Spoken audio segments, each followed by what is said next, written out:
La guerre en Ukraine qui est entrée comme par effraction dans nos vies alors même que nous ne sommes pas encore totalement sortis du Covid, comment ce conflit nous affecte-t-il? Comment doit-on réagir quand deux crises majeures, l'une sanitaire, l'autre géopolitique, s'imposent à nous?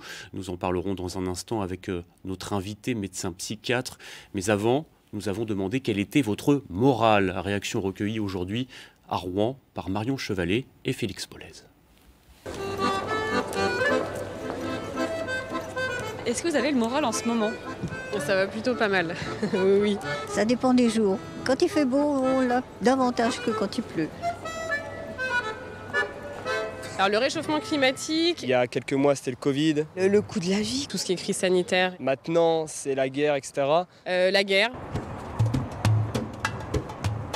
Donc tout ce qui se passe en France, l'Ukraine et autres, tout le monde en fait les frais.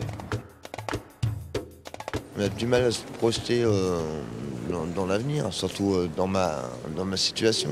Ça craint, on a du mal, moi qui aurais voulu toujours avoir des enfants, on se demande pourquoi on devrait en faire. Et physiquement, cette anxiété, ça se manifeste comment?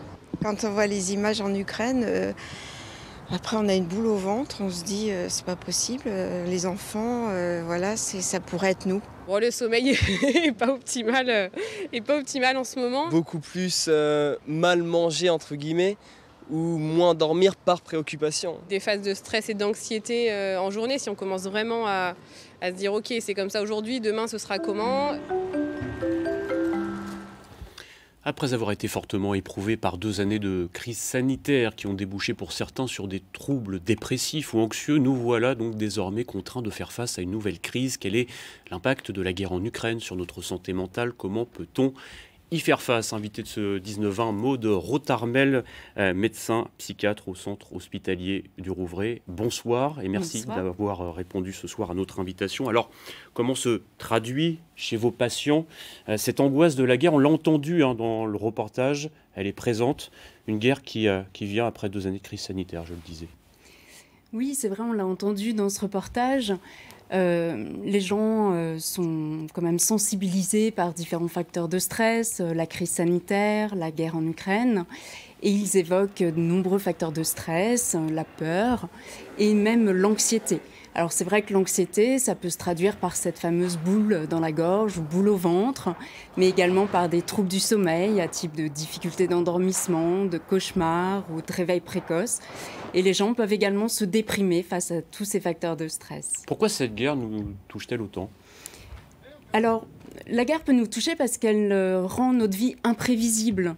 C'est vrai que dans notre quotidien, notre cerveau a tendance à expliquer ce qui est inexplicable, à nous donner des repères. C'est un peu l'exemple de la dépression. Il faut toujours trouver des explications pourquoi quelqu'un est déprimé, parce qu'il a des problèmes de couple, parce qu'il a des problèmes de travail. Et la guerre nous plonge un petit peu dans l'incertitude. Elle nous renvoie notre impossibilité d'agir, c'est ça? Elle nous sort de notre zone de confort. Et puis il y a aussi certainement ce phénomène d'identification face aux Ukrainiens qui sont assez proches géographiquement, qui sont proches dans leur façon de vivre. On s'identifie facilement à leurs angoisses face à la destruction ou face à leurs angoisses de mort. Est-ce que la personnalité, par exemple, de Vladimir Poutine, ça peut être une source d'angoisse? Alors, les patients interrogent beaucoup les psychiatres sur la personnalité de Vladimir Poutine. Et là encore, ils cherchent des explications, parce qu'on cherche toujours des explications et on aimerait bien même trouver des explications psychiatriques à ce qui n'est pas explicable. Il y en a, des explications psychiatriques? Pas forcément. Est-ce que les plus connectés à l'actualité sont aussi les plus angoissés? Oui, alors ça rajoute au phénomène.